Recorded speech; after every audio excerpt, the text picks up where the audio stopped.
पुंडलीक वरदे हरिविठ्ठल श्री ज्ञानदेव तुकाराम गोपाल कृष्ण भगवान की जय। माऊली ज्ञानेश्वर महाराज की जय। जगद्गुरु तुकाराम महाराज की जय। आता तरी पुढे हाची उपदेश, आता तरी पुढे हाची उपदेश, नका करू नाश आयुष्याचा।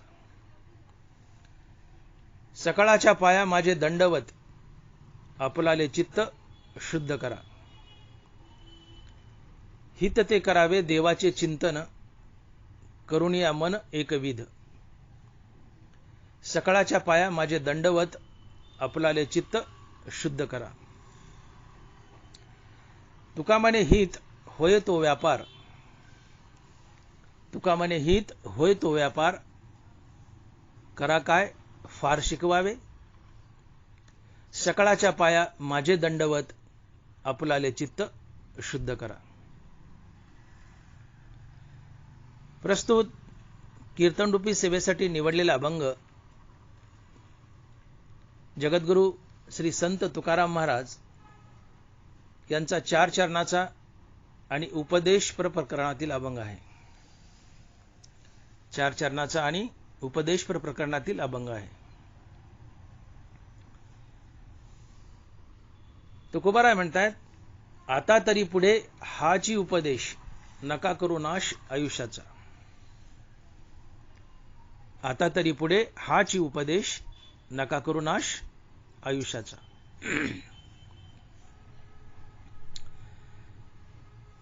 तुकोबाराय म्हणतात की मी तुम्हाला उपदेश करतोय काय, तर तुम्ही तुमच्या आयुष्याचा नाश करू नका। मग हा आयुष्याचा नाश काय असतो, तर नाशिवंताच्या पाठीमागे लागणे हाच खरा आयुष्याचा नाश असतो। नाशिवंताच्या पाठीमागे लागणे हाच खरा आयुष्याचा नाश असतो। आणि म्हणून तुकोबाराय म्हणतात, नाशिवंतासाठी तुका म्हणे करीसी अटी। नाशिवंतासाठी तुका म्हणे करीसी अटी। नाशिवंताच्या मागे लागणे हाच खरा आयुष्याचा नाश आहे। नश्वर संसाराच्या मागे लागणे, नश्वर वस्तू संग्रहाच्या मागे लागणे, नश्वर द्रव्यार्जनाच्या मागे लागणे, नश्वर विषय भोगाच्या मागे लागणे हाच आयुष्याचा खरा नाश आहे। व्यसनाच्या मागे लागणे हाच खरा आयुष्याचा नाश आहे। विषय भोगाच्या मागे लागणे हाच खरा आयुष्याचा नाश आहे। आणि म्हणून ज्ञानोबा लिहित आहेत की केवळ देहभरण हे तो जाण, उघडी नागवन। केवळ देहभरण हे तो जाण, उघडी नागवन। केवळ खाणं पिणं मजा करणं, देहाचं भरण ही आपण आपली केलेली उघड उघड नागवणूक आहे।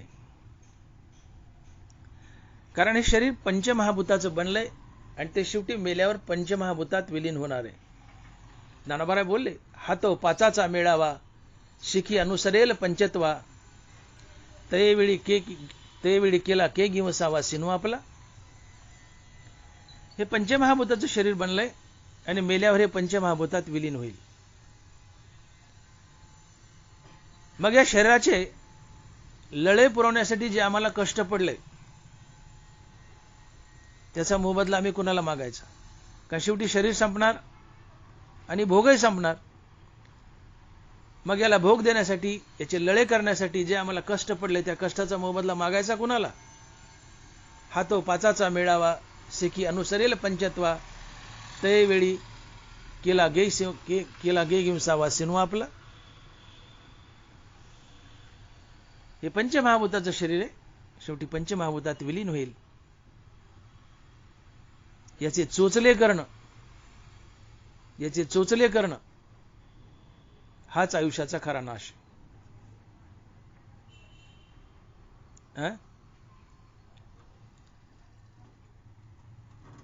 तुम्ही चुकीच्या पद्धतीने वागणं हीच तुमची अधोगती आणि हाच खरा आयुष्याचा नाश आहे. परपीडा देणं, असत्यानं वागणं, हाच खरा आयुष्याचा नाश आहे. हरिनामाला विन्मुख होणं, हाच खरा आयुष्याचा नाश आहे. संत संगतीत न येणं, हाच खरा आयुष्याचा नाश आहे. संतांचे ग्रंथ, संतांचे विचार न वाचणं, न ऐकणं, हाच खरा आयुष्याचा नाश आहे. कथा कीर्तनात न बसणं, हाच खरा आयुष्याचा नाश आहे. परद्रव्य परिणारीचा अभिलाष करणं, हाच खरा नाश आहे. भ्रष्टाचार करणं, हाच खरा आयुष्याचा नाश आहे. तात्पर्य चुकीच्या मार्गाने वागणं, आपल्या जीवनात पाप प्रवृत्ती आणणं, हाच खरा आयुष्याचा नाश आहे. कारण पाप प्रवृत्तीने आपली अधोगती होते, आपण नरकाला जातो, आणि आपण नरकाला जाणं हाच आपल्या आयुष्याचा खरा नाश आहे. दुसरा तिसरा काही नाही. नरकाला जाणं हाच आपल्या आयुष्याचा खरा नाश आहे. परमार्थाला, हरिनामाला विन्मुख होणं, हाच आयुष्याचा खरा नाश असतो. तुकोबाराय बोलले, गती तेची मुखी नामाचे स्मरण.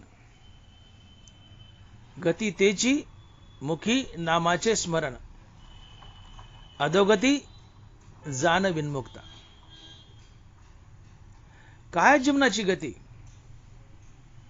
मुखात भगवंताचं नाम धारण करणं ही जीवनाची गती आहे, ही जीवनाची प्रगती आहे. पण भगवंताच्या नामाला विन्मुख होणं ही अधोगती आहे. भगवंताच्या नामाकडे पाठ फिरवणं ही अधोगती आहे, आणि हाच आयुष्याचा खरा नाश आहे. ज्याने भगवंताच्या नामाकडे पाठ फिरवली, हाच त्याच्या जीवनाचा खरा नाश असतो. आणि तुकोबाराय इथंच आम्हाला जाग करतायत की तुम्ही तुमच्या आयुष्याचा नाश करू नका. नामाला विन्मुख होऊ नका. नामाला विन्मुख होणं हाच तुमच्या आयुष्याचा खरा नाश असतो. नामाशी विन्मुख तो नर पापिया. पापी कोण? ज्याने हरिनामाकडे पाठ फिरवली तोच पापी. निंब निंबोळ्या मोडून आला, तरी तो कावळे अशी सुकाळू झाला. त्याचा भक्तिहीन वाढूनला दोषाची लागी. भक्तिहीन वाढींनाला दोषाची लागी. ज्ञानोबांनी चकारात्मक सांगितलंय, भक्तिहीन वाढींनाला दोषाची लागी. ज्याने भक्तीकडे पाठ फिरवलीये, ज्याच्या मुखात देवाचं नाव नाही, त्याचं जगणं फक्त दोष आणि पाप करण्यासाठीच असतं. आणि असा पापी मनुष्य अधोगतीला जातो, नरकालाच जातो. आणि ही जीवनात होणारी अधोगती आणि नरकवास हाच मनुष्य जीवनाचा खरा नाश असतो. मनुष्य जन्माला कशा करता आलाय? ज्ञानोबाने स्पष्ट सांगितले, पाय पा शराच्या गावा, जया लागी आले पांडवा, तो कार्यार्थ वागवा सांडोनिया. मनुष्याने इथं येणं केले ते केवळ आणि केवळ हरिनाम घेऊन मुक्त होण्यासाठी, भगवंताची प्राप्ती करण्यासाठी, जन्म मरण्याच्या फेऱ्यातून बाहेर पडण्यासाठी.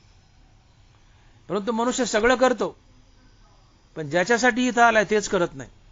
कशासाठी आलाय? मुक्त होण्यासाठी. कशासाठी आलाय? भगवंताची प्राप्ती करण्यासाठी. कशासाठी आलाय? जन्म मरण्याच्या फेऱ्यातून बाहेर पडण्यासाठी. नेमकं मनुष्य हे सगळं करत नाही, बाकी सगळं करतो, की ज्याने त्याची अधोगती होते, आणि हा जीवनाचा नाश असतो. काय करतो मनुष्य? मनुष्य परपीडा करतो, असत्य वागतो, हरिनामाकडे पाठ फिरवतो, संत वाङ्मयापासून दूर जातो, सत्संगतीत येत नाही, याने त्याची अधोगती होते. ज्यांना अधोगती होते मनुष्य ते करतो, पण ज्यांनी सद्गती मिळते मनुष्य ते करत नाही, आणि सद्गती मिळते हरिनामानं. आणि हरिनामाला पाठ फिरवणं, हरिनामाकडे पाठ फिरवणं हा मनुष्य जीवनाचा खरा नाश असतो. नका करू नाश आयुष्याचा.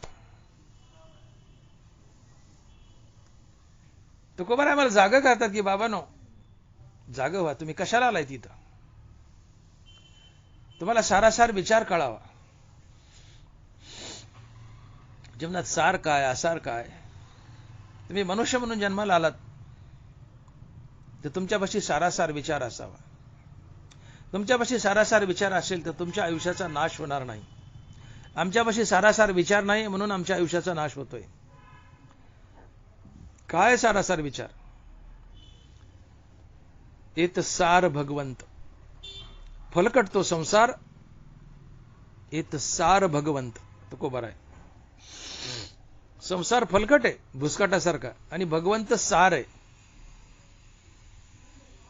अशी जाणीव होणं, असा निश्चय होणं, अशी विवेक जागृती होणं की संसार आसार आहे आणि भगवंत सार आहे, अशी विवेक जागृती होणं, याला सारासार विचार म्हणतात. आणि हा प्रत्येक मानवी जीवनात असावा. आणि हा मानवी जीवनात विचार नसेल सारासार तर त्याच्या आयुष्याचा नाश निश्चित होणारच. एकूण 84 लाख योनी आहेत. या 84 लाख योनीमध्ये मनुष्यचक अशी योनी आहे की ज्या योनीमध्ये सारासार विचार करता येतो. कारण मनुष्याला सारासार विचार करण्यासाठी भगवंतानं ज्ञान नावाची एक विशेष गोष्ट दिली आहे.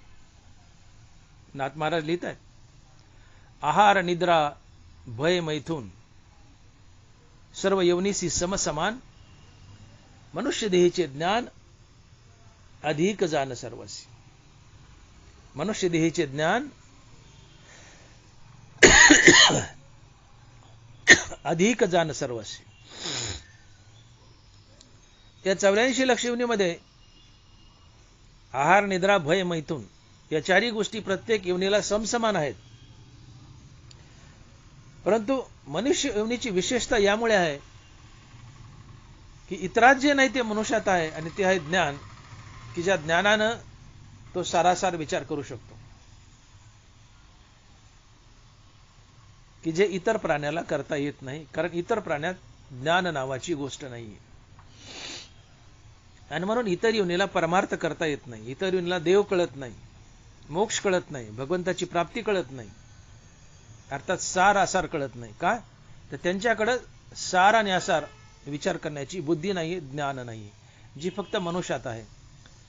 आणि म्हणून मनुष्य जन्म सर्व योनीत विशेष आहे. आहार निद्रा भय मैथून सर्व योनीसी समसमान, परी मनुष्य देहीचे ज्ञान अधिक जाण सर्वाशी. म्हणून मनुष्य योनी विशेष आहे आणि ती महत् प्रयासानं तुम्हाला प्राप्त झाली.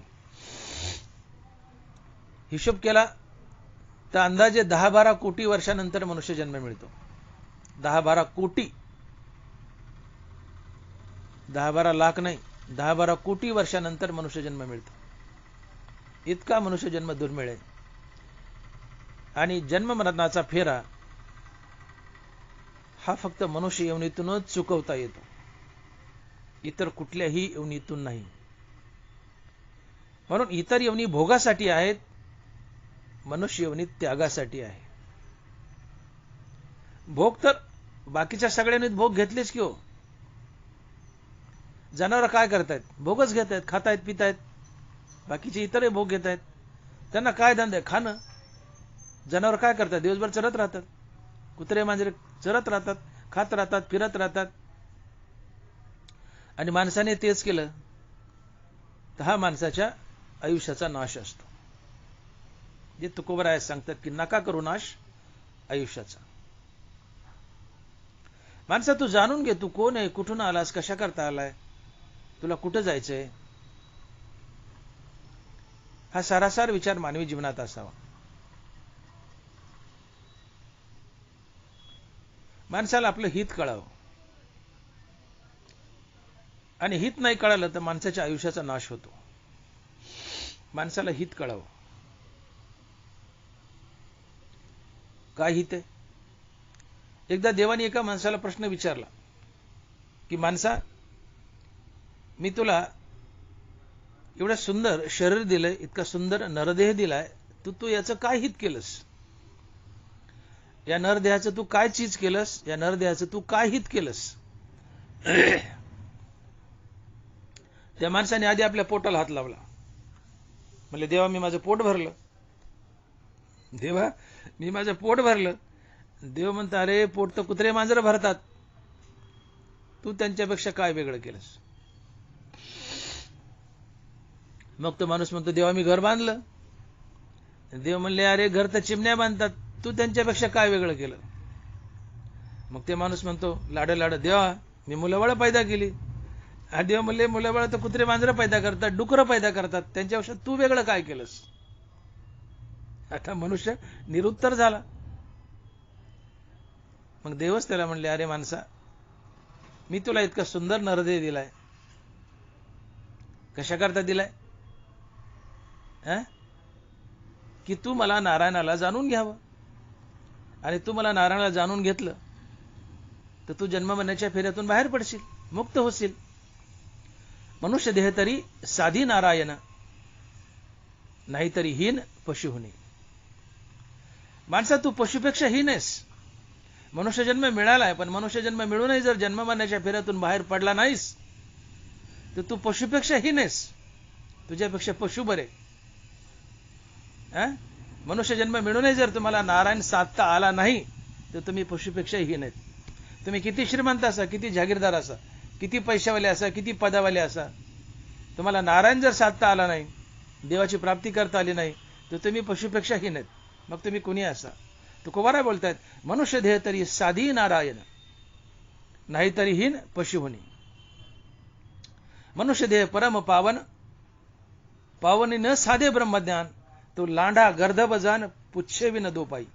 नाथ महाराज म्हणले, ज्याला मनुष्य जन्माला येऊन भगवंताची प्राप्ती करता आली नाही, मोक्ष मिळवता आला नाही, तर तो बिन शेपटाचा 2 पायाचा गधा आहे. म्हणले, लांडा गर्दभ जान पुच्छे विन दो पाई.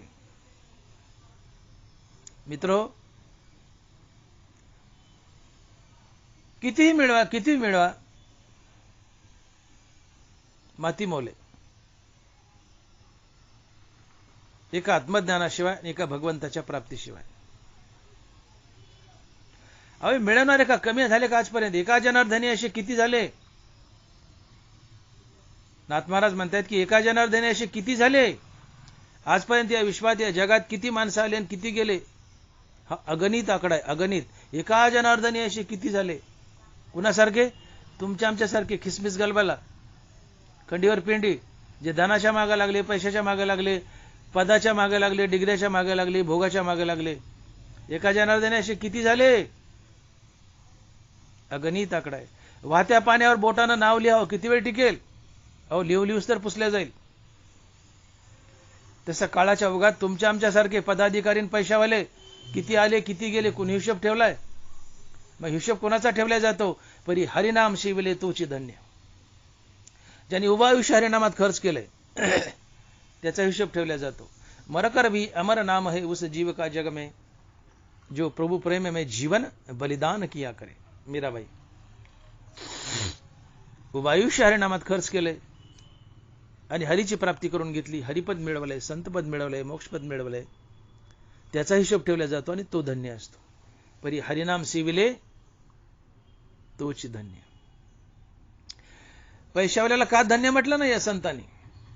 ज्यांनी 10 कोटी मिळवले तोची धन्य, 100 कोटी मिळवले तोची धन्य, एखादा पदाधिकारी झाला तोची धन्य. अलग लक्षामध्ये त्यांना का धन्य म्हटलं नाही? पद आहेत, अजून मोठी मोठी पद आहेत. निवडून गेल्यावर पद मिळतात, पुढारपणात पद मिळतात. आता मी त्या पदाचे नाव घेत नाही, पण राजकारणात बी मोठी मोठी पद आहेत. राजकारणात बी मोठी मोठी पद आहेत. या नेत्यांना पद मिळतात, पण त्यांना का धन्य म्हटलं नाही? तुकोबा आज का नाही म्हणले? आमका आमका मंत्री झाला तोची धन्य, आमका आमका पुढाऱ्याने पद मिळवलं त्याची धन्य. नाही हो, हे नश्वर आहे, हे मृगजळ आहे. हे तुम्हाला का कळत नाही? ही आभराची सावली आणि बेगडाची भावली आहे. हे खोटं आहे, हे क्षणिक आहे. 4 दिनों की चांदनी फिर अंधेरी रात. 4 दिनों की चांदनी फिर अंधेरी रात, या पदात, या प्रसिद्धीत ही 4 दिवसाची चांदणी आहे, पुन्हा अंधेरी रात आहे. पौर्णिमा गेले अमावस्या येत असते. ही धन्यता नाही हो. पैसा, धन, द्रव्य, वस्तूंचा संग्रह ही धन्यता नाही. मग हरिनाम सेविले तोची धन्य. जे हरिनाम तुम्हाला देवाचे चरण जोडून देतं आणि मुक्त करतं, ते हरिनाम सेवन करणं ही धन्यता असते. ते आमचं हित असते. आणि म्हणून भगवान म्हणतात माणसाला की तुला मी एवढा सुंदर नरदेह दिलाय, तू याचं काय हित केलंस? तर तो बोलला मी घरं बांधले, लेकरं पैदा केले, पोट भरलं. देवाने उत्तर दिलं त्याला, तुम्ही ऐकलं मी बोललेलं. ते हित नाही. भगवंताची प्राप्ती, मृत्यूवर विजय, हे आमचं खरं हित आहे. आणि हे साधता नाही आलं तर तुकोबरा याला म्हणतात तुमच्या आयुष्याचा नाश झाला. आणि म्हणून तुकोबरा आग्रह करतायत की नका करू नाश आयुष्याचा. एक आंधळा मनुष्य आहे, जन्मजात आंधळा, रस्त्याने चाललाय आणि तेवढ्यात एक दौंडी पिटवणाऱ्या माणसाचा आवाज त्याच्या कानावर पडलाय की उद्या अमक्या अमक्या अतिशय धनिक माणसाच्या मुलीचं लग्न आहे आणि लग्नामध्ये गोरगरिबांना, आंधळ्या पांगळ्यांना टोपल्यानं नुकती वाढणार आहेत. टोपल्यानं नुकती वाढणार आहेत. तरी सर्व आंधळ्या पांगळ्यांनी, गोरगरिबांनी जेवायला यावं. आंधळा खुश झाला.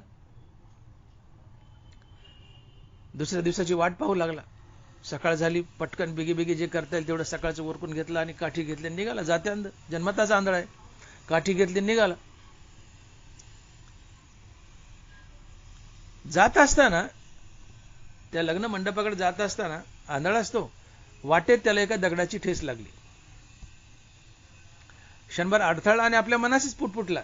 काय लोक आहेत म्हणले, मी तर आंधळा आहे, मला दिसत नाही, पण कमीत कमी ज्याला दिसते त्याने तरी रस्त्यातले दगड बाजूला करावत ना म्हणले. असा थोडा आवेशात बोलला आणि ज्या दगडाची ठोकर लागली तो दगड त्यांनी पायाने ठोकर मारून बाजूला केला. आता ज्या दगडाची त्याला ठोकर लागली तो दगड साधा दगड नव्हता, तो होता चिंतामणी रत्न किंवा चिंतामणी दगड. चिंतामणी त्याला म्हणतात की तुमच्या मनानं चिंतावं आणि त्या मनाने तुम्हाला द्यावं. जसं कल्पतरू असतो, कामधेनू असते, तसा चिंतामणी असतो. तुम्ही मागावून त्या चिंतामणीने द्यावं. पण या आंधळ्यानी हा चिंतामणी, त्याला चिंतामणी कळाला नाही, दिसला नाही, म्हणून तो ठोकर मारून बाजूला केला आणि पुढे गेला. आणि तो आंधळा पुन्हा गरिबीच्या दारिद्र्यात अडकला. गरिबीच्या दारिद्र्यात अडकला. आंधळा जसा चिंतामणी रत्नाला ठोकर मारून पुढे जातो आणि गरिबीच्या दारिद्र्यात अडकतो, तसं तुम्ही जर आत्मज्ञानाच्या चिंतामणीला ठोकर मारून पुढे गेले तर तुम्हीही जन्म मरणाच्या दारिद्र्यात अडकता. तुम्हीही जन्म मरणाच्या दारिद्र्यात अडकता. आणि म्हणून ज्ञानोबा बोलतायत की ग्रासू एका अन्नासाठी अंधू धावत आहे किरीटी, आढळला चिंतामणी पाये लोटी आंधळेपणे, तैसे ज्ञान जे सांडोनी जाये तया ऐशी हे दशा आहे, म्हणून कीजे ते केले नव्हे एका ज्ञाने विना. तैसे ज्ञान जो सांडोनी जाये तया ऐशी हे दशा आहे, म्हणून कीजे ते केले नव्हे एका ज्ञाने विना. तुम्ही कितीही मिळवा आणि काही मिळवा, माती मोले एका आत्मज्ञानाशिवाय. या जगतात शाश्वत जर काय असेल तर ते आत्मज्ञान, हरिपद आणि संतपद. या 3 गोष्टी सोडल्या अर्थात त्यात भगवंत आला. या विश्वात शाश्वत काय असेल तर आत्मज्ञान, हरिपद, संतपद आणि भगवंत. या 4 गोष्टी सोडल्या तर विश्वात सगळं अशाश्वत आहे, नाशिवंत आहे. फक्त या 4च गोष्टी अविनाशी आहेत, शाश्वत आहेत. म्हणून nothing is permanent accept Sant and भगवंत. संत आत्मज्ञानी असतात. Nothing is permanent. या भूतलावर, या विश्वात nothing is permanent. Accept Sant and भगवंत. संत आणि भगवंत सोडले तर या जगात परमनंट असं काहीच नाही, बाकी सगळं अपरमनंट आहे. आणि मग ज्ञानोबा बोलतात की लटिका व्यवहार सर्व हा संसार वाया येर झार हरिविन. वाया येर झार हरिविन. तुम्ही किती सुपर स्पेशालिस्ट व्हा, MBBS व्हा, MS व्हा, MD व्हा, MCH व्हा, अजून काय काय व्हायचं व्हा, किती मोठ्या पदावर जा, मोठ्या नोकऱ्या मिळवा, मोठे मोठे मंत्री व्हा, संत्री व्हा, काही व्हा, पण वाया येर झार हरिविना. वाया येर झार हरिविना. हरीची प्राप्ती नाही केली तर चक्कर झाली. 4 दिनों की चांदनी फिर अंधेरी रात. माती मोले. आंधळाला चिंतामणी कळाला नाही, ठोकर मारून बाजूला केला, गरिबीच्या दारिद्र्यात अडकला. तुम्हा मला मनुष्य जन्माचं महत्व कळत नाही. या मनुष्य देहाला ठोकर मारतो, अर्थात आत्मज्ञानाला ठोकर मारतो. या देहाची आणि आत्मज्ञानाची किंमत कळत नाही. आम्ही आत्मज्ञानाला ठोकर मारून पुढे जातो. आम्ही जन्म मरणाच्या दारिद्र्यात अडकतो, 84 लाख योनीमध्ये अडकतो. आणि याला तुकोबारा म्हणतात आयुष्याचा नाश करणे. याला तुकोबारा म्हणतात आयुष्याचा नाश करणे. आणि म्हणून तुकोबारा म्हणतात नका करू नाश आयुष्याचा, नका करू नाश आयुष्याचा, आता तरी पुढे हाची उपदेश, आता तरी पुढे हाची उपदेश, नका करू नाश आयुष्याचा, नका करू नाश आयुष्याचा. बाबांनो शाने व्हा, आपल्या आयुष्याचा नाश करू नका. याचा अर्थ तुम्ही संपत्ती धनद्रव्य मिळू नये असा संत वाङ्मयाचा उपदेश कधीच नाहीये. धर्म अर्थ काम मोक्षाच्यात अर्थाला संपत्तीच्या प्राप्तीला पुरुषार्थ म्हटलंय. पैसा मिळवावा, जोडून या धन उत्तम व्यवहारे, उदास विचारे वेच करी. तुम्ही पैसा मिळवा ना, नाही कोण म्हणताय, पण उत्तम व्यवहाराने मिळवा आणि गरजेपुरताच मिळवा, गरजेपुरता मिळवा. नीड आणि ग्रीड, जीवनात नीड असावी, ग्रीड नसावी. नीड म्हणजे गरज, ग्रीड म्हणजे हाव. ज्ञानोबा बोलले दरदूर सापे गिळीजत आहे उभा, तरी तो माश्या वेटाळी जिभा, तैसे प्राणी कवना लोभा वाढविती तृष्णा. एक बेडूक माशा खातोय, मग नाही माशा खाण्यात, मागून एक साप आलाय, त्या सापानं बेडकाला अर्ध गिळलं. बेडूक पाहतोय आपल्याला साप गिळायलाय, त्यांनी पळाव निष्ठाव. तर बेडूक म्हणतो नाही, अजून 4-5 माशा खाऊन घेतो. त्या 4-5 माशा खाऊस तर बेडकानी 4-5 माशा खाऊस तर सापाने अख्खा बेडूक गिळला. बेडूक संपला, बेडूक संपला. तसं देह तर वासे पडले काळाचे तोंडी. तुम्ही आम्ही काळाच्या जबड्यात पडलेत, काळाने जबडा बंद केला, तुम्ही आम्ही त्या बेडकासारखं मरून जातो. देह तर वासे पडले काळाचे तोंडी. बेडूक म्हणतो 4-5 माशा खातो, आम्ही म्हणतो 4-5 लाख कमवतो, 4-5 कोटी कमवतो. तोपर्यंत काळ जबडा बंद करतो, आम्ही मरतो. मृत्यू पुढे सगळी ऐट थांबते. मग तुम्ही कोणी असा. म्हणून तृष्णा नकोय, हाव नकोय. तृष्णा वाईट आहे. नीड असावी, गरज असावी, हाव नसावी. गरज असावी, गरजेपुरता पैसा मिळवा तर पुरुषार्थ आहे. धर्म अर्थ काम मोक्ष पाहिजेच. जीवन कसं जगायचं तर पुरुषार्थ आहे. उलट पैसा नाही कमवला तर तुम्ही नपुसक आहेत. पुरुषार्थ म्हटले, ज्याच्यापाशी पुरुषार्थ नाही तो नपुसकच आहे. धर्म अर्थ काम मोक्ष पुरुषार्थ आहे, मर्दानगी आहे. पैसा मिळवायला पाहिजे. ज्या माणसाला पैसा मिळवता नाही तो माणूस कसला. पैसा मिळवावा, पण मोजका आणि उत्तम व्यवहारानं. साई उतना ही दे जामे कुटुंब समाय. कबीर महाराज, साई उतना ही दे जामे कुटुंब समाय, मैं भी भूखा न रहू और साधू भी भूखा न जाए. देवा मला तेवढंच दे की ज्यात मी आणि माझं कुटुंब खाऊन पिऊन सुखी असेल, आणि एखादा भिकारी किंवा साधू माझ्या दारात आला तर त्याला वाढण्यासाठी माझ्यापाशी पसाभर असावं.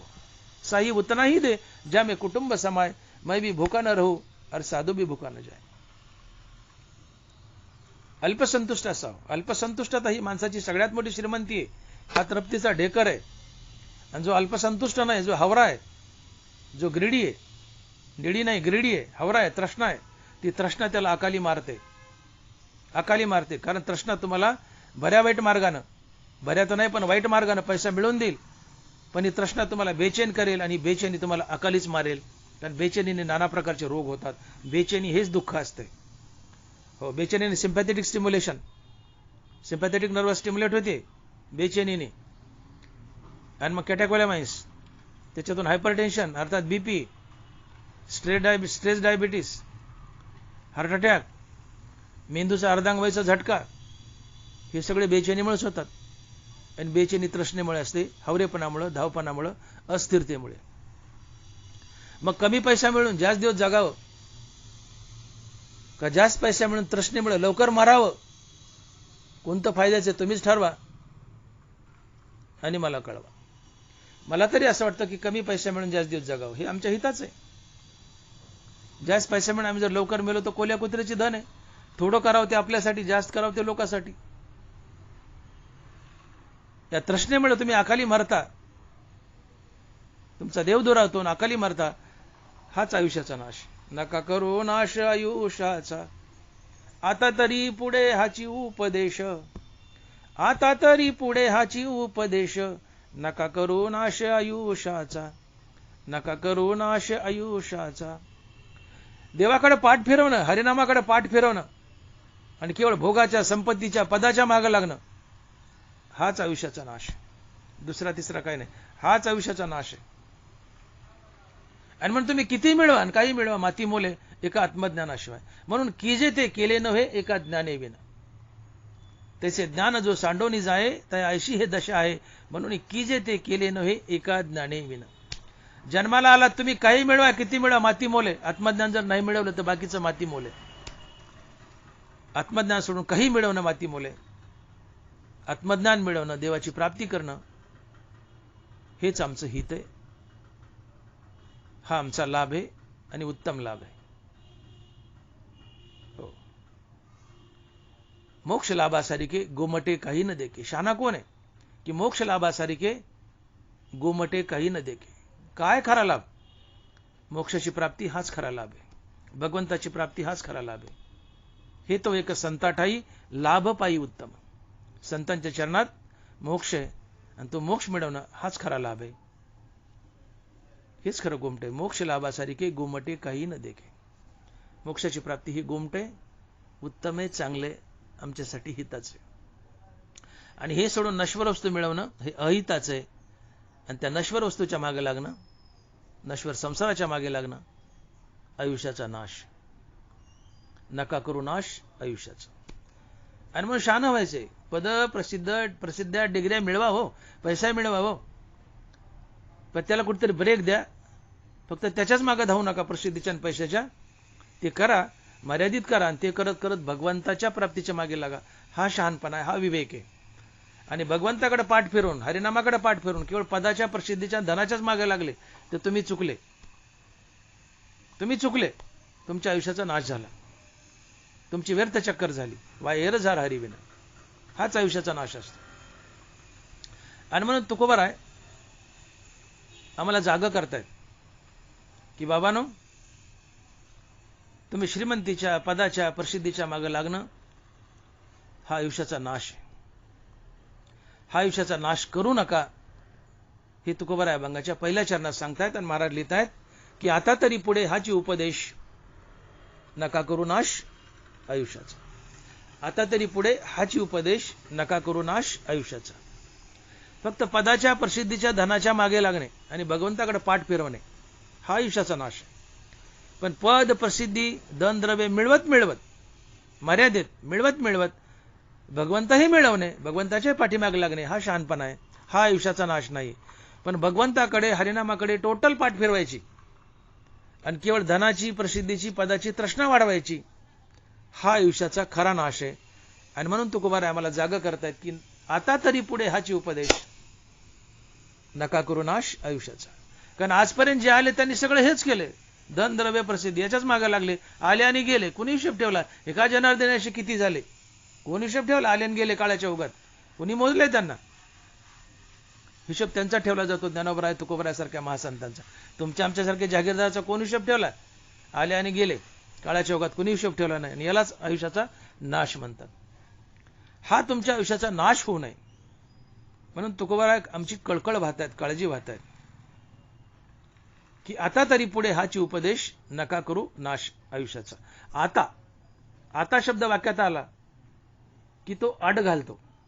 जसं आता विश्वात्मके देवे येणे वाग्यज्ञे तोषावे, तोषोनी मज द्यावे पसायदान.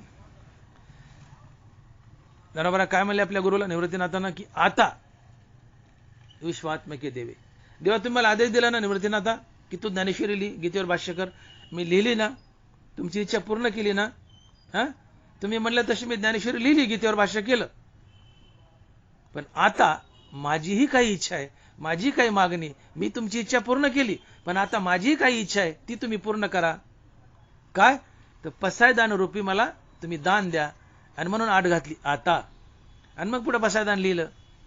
आणि निवृत्तीनाथाने म्हणले हो येत म्हणे श्री विश्वेश्वराओ हा दोही होईल दान पसावो येणे वरे ज्ञान देव सुखिया झाला. ही आता शब्द आड घालतो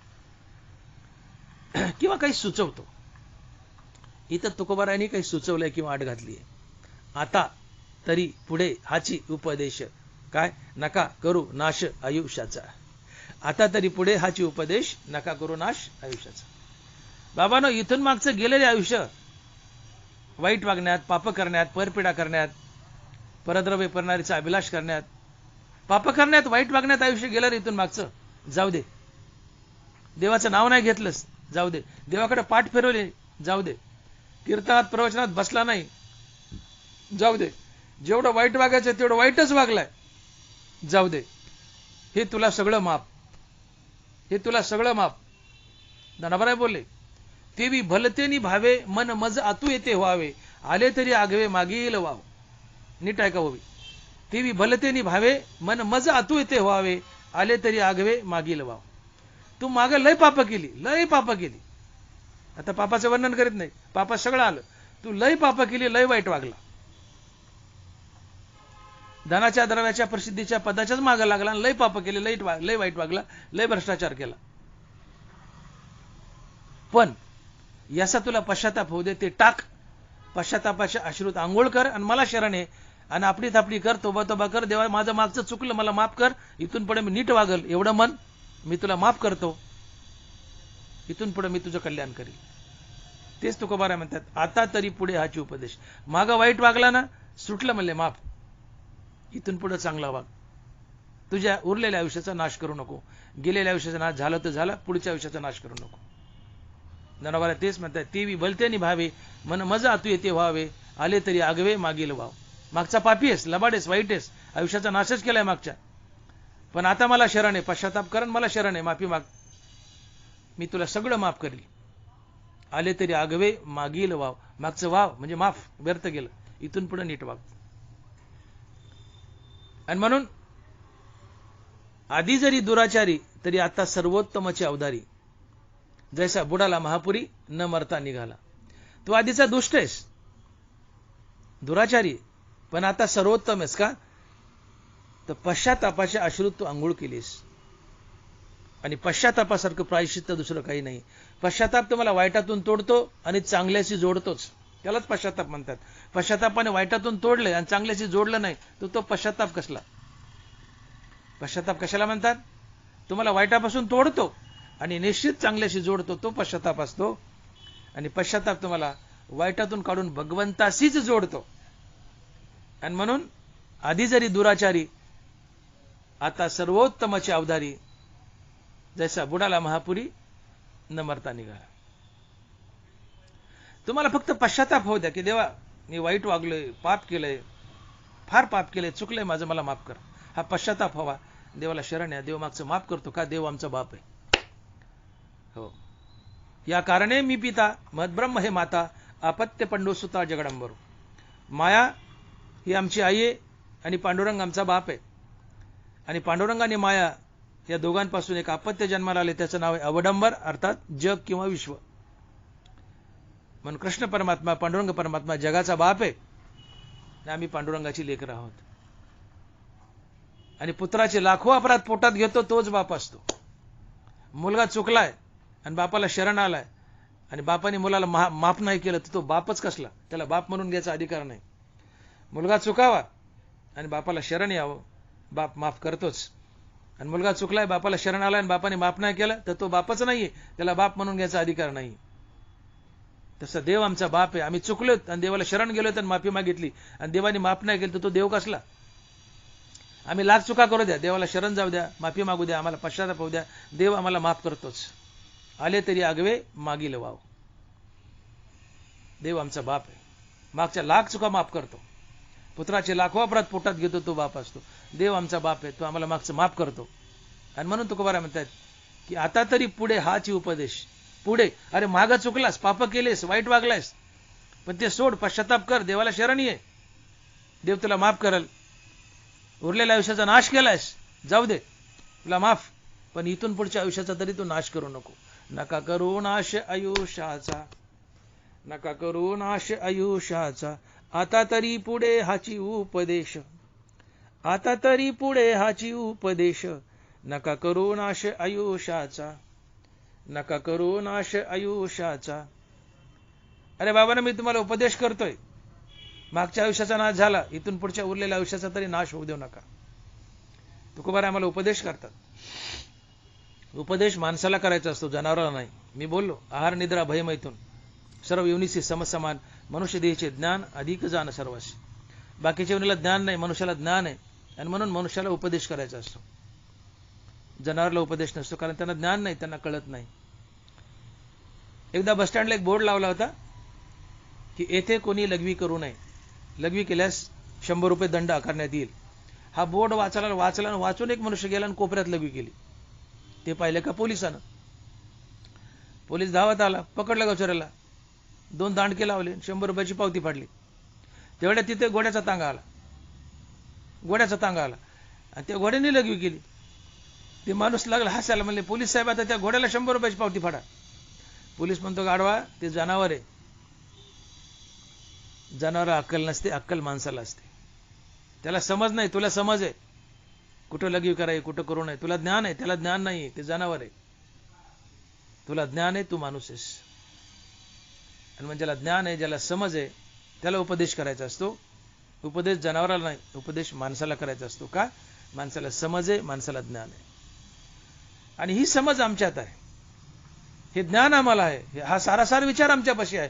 म्हणून तुकोबाराय म्हणतात की आता तरी पुढे हाची उपदेश, हाची उपदेश, चल लावले हाची उपदेश. काय? नका करू नाश आयुष्याचा. बाबांनो, मी तुम्हाला उपदेश करतोय. उरलेलं आयुष्य मातीमोल झालं, विषय भोगात गेलं, मजा ह्याच्या पदप्रसिद्धी धनद्रव्यात भोगात गेलं, त्याचा नाश झालाय, त्याचा झालाय. उरलेल्या आयुष्याचा ते नाश करू नका, हा माझा उपदेश आहे का? आता तरी पुढे हाची उपदेश, नका करू नाश आयुष्याचा. आणि हा उरलेल्या आयुष्याचा नाश करू नका हे सांगताना तुकोबाराय म्हणतात की मी तुमच्या सगळ्याच्या पायाला लागतो, तुम्हाला दंडवत घालून सांगतो की उरलेल्या आयुष्याचा नाश करू नका. हे तुकोबाराय अभंगाच्या 2ऱ्या चरणात सांगतात. आणि महाराज लिहितात, सकळाच्या पाया माझे दंडवत, आपुलाले चित्त शुद्ध करा. सकळाच्या पाया माझे दंडवत, आपुलाले चित्त शुद्ध करा. तुकोबारायांनी आम्हाला इथं दंडवत घातलाय. दंडवत या शब्दाचा अर्थ होतो काठीसारखं अंग टाकून देणं. काठी जर उभी काठी तिला सोडून दिलं तर ती जशी सपसेल आडवी पडते, तसं अंग सपसेल समोरच्या माणसाच्या चरणावर टाकून देणं, त्याला म्हणतात दंडवत. दंडवत आचार्य, सकळाच्या पाया माझे दंडवत. तुकोबारायांनी आम्हाला दंडवत घातलाय. तुकोबाराय ज्ञानोबारायासारखे महासंत जगात झाले नाही, होणार नाहीत. अशा महासंतांनी, अशा तुकोबारायांनी आम्हाला दंडवत घातलाय. नुसता नमस्कार बी नाही हो, साष्टांग दंडवत घातलाय. आमच्या पायावर लोळतायत तुकोबारायन, म्हणतायत काय की उरलेल्या आयुष्याचा नाश करू नका. मी तुमच्या पाया पडून सांगतो, मी तुम्हाला दंडवत घालतो, तुम्ही आपलं चित्त शुद्ध करा. उपदेश भीक मागितलं तरच करायचा असतो, हा मुद्दा लक्षात घ्या. ते ज्ञान पैगा बरवे जणी मनी हाती आणावे, तरी संता या भजावे सर्वस्वेसी.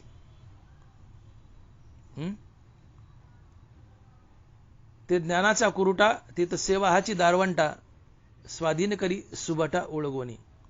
मग अपेक्षित आपले तेही कीर सांगतील पुसले. मग अंतकरण बोधले तेही सांगतील कीर पुसले. संतांच्या दारात जावं, त्यांच्या पायावर लोळावं, साष्टांग दंडवत करावा, त्यांची सेवा करावी आणि मग हळूच विचारावं. आपण विचारावं की गुरुदेव, आत्मज्ञान काय, मोक्ष काय, भगवत प्राप्ती काय, संतपद काय, हे मला कसं मिळत. मग तेही कीर सांगतील पुसले, जेणे अंतकरण बोधले संकल्पा नाही. अपेक्षित जे आपले तेही कीर सांगतील पुसले, हा शब्द महत्वाचा आहे. ते कीर सांगतील पुसले, जेणे अंतकरण बोधले संकल्पा नाही. पुसावं लागतं. ज्याने पुसलंय, विचारलंय, त्याला उपदेश करावा. त्या उपदेशाचा मान राहतो. आणि न विचारता न पुसता तुम्ही जर सांगत गेले, त्याची ऐकायची इच्छा नसेल, तर त्या ज्ञानाचा अपमान होतो. आणि म्हणूनच अर्जुनाला भगवंतानं बजावलंय की अर्जुना, गुरु प्रसन्न होय, शिष्य विद्याही कीरला आहे, परी ते फळे संप्रदाय उपासलिया. अर्जुना, गुरु प्रसन्न होय, शिष्य विद्याही कीरला आहे. तुम्हाला गीता, ज्ञानेश्वरी, एकनाथी भागवत, गाथा सांगता येते, ज्ञान आहे. पण ज्याला सांगायचंय त्याला ऐकण्याची भूक असावी. तो ईश्वरनिष्ठ असावा, तो नामनिष्ठ असावा, तो गुरुनिष्ठ असावा आणि अनिंदक असावा. एवढ्या अटी घातल्यात. या सगळं जर त्याच्याजवळ असेल तर त्याला तू माझी गीता सांग. हे सगळं त्याच्यापाशी नसेल तर माझ्या गीतेचा अपमान होईल. अशा लोकांना गीता सांगू नको. आणि मग गीता सांगितली बी तर त्याला गीतेचं ज्ञान होईल, पण गीतेचं फळ मिळणार नाही. गीतेचं फळ जे मोक्ष ते मिळणार नाही. गुरु प्रसन्न होय, शिष्य विद्याही कीरला आहे, परी ते फळे संप्रदाय उपासली आहे. म्हणून शिष्य ईश्वरनिष्ठ असावा, नामनिष्ठ असावा, गुरुनिष्ठ असावा, अनिंदक असावा आणि त्याला गीता, ज्ञानेश्वरी ऐकण्याची भूक असावी. इतक्या गोष्टी जर त्याच्या जीवनात असतील तरच त्याला माझी गीता सांग, अन्यथा सांगू नको. तात्पर्य भगवंतानं इथे अर्जुनाला असं बजावलंय की समोरचा मनुष्य आहे आणि त्याला भूक लागली, आणि भूक लागल्यावर तुम्ही अन्न वाढा, त्या अन्नाचा मान राहतो. नरबरा बोले, धालया दिव्यान्न सुवावे, मग ते जसे वाया धाडावे, मग तेची कान करावे आरतीचे जोगे. धालया दिव्यान्न सुवावे, मग ते जसे वाया धाडावे, मग तेची कान करावे आरतीची जोगे. खाऊन पिऊन तृप्त झालाय, पोट फुगलंय, ढेकर दिलाय, पोटात अजिबात पैसे नाही, आणि त्याला तुम्ही माग लागले, जेव जेव, ताट वाढले पक्वानाचं, ते त्या ताटाचा अनादर करतं. मग धनावरा म्हणतात, तेच त्याला वाढा ना ज्याच्या पोटात भूक आहे, मग तेच कान करावे आरतीची जोगे. ज्याला भूक आहे त्याला वाढा, ज्याला भूक नाही त्याला बळच वाढू नका. तसं ज्याला गीता, ज्ञानेश्वरी ऐकण्याची भूक आहे त्याला आवर्जून गीता, ज्ञानेश्वरी सांगा. पण ज्याची अजिबात इच्छा नाही गीता, ज्ञानेश्वरी ऐकण्याची, त्याला जबरदस्तीने गीता, ज्ञानेश्वरी सांगू नका, कारण तो त्या वक्त्याचा आणि गीता, ज्ञानेश्वरीचा दोघाचाही अपमान आहे. मला सांगायचं आहे की याचना केली तरच उपदेश करा, असा शास्त्र नियम आहे. धनराज बोलले, गुरु प्रसन्न होय, शिष्य विद्याही कीरला आहे, परी ते फळे संप्रदाय उपासली. शिष्य ईश्वरनिष्ठ असावा, गुरुनिष्ठ असावा, नामनिष्ठ असावा, अनिंदक असावा, त्याला गीता, ज्ञानेश्वरी ऐकण्याची भूक असावी, आणि वक्ता हा निरीच्छा असावा.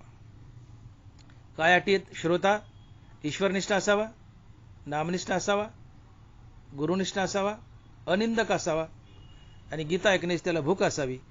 या अटी श्रोत्याला घातल्यात आणि वक्त्याला अट घातली. वक्ता हा निरीच्छा असावा, पैसा घेऊन कथा करणारा नसावा. या अटी वक्ता आणि श्रोता दोघांनीही पाळाव्यात. याला म्हणतात गीतेचा संप्रदाय पाळणे. आणि हा संप्रदाय पाळला तरच गीता मोक्ष रूपाने फलित होते, अन्यथा नाही. गुरु प्रसन्न होय, शिष्य विद्याही कीरला आहे, परी ते फळे संप्रदाय उपासली.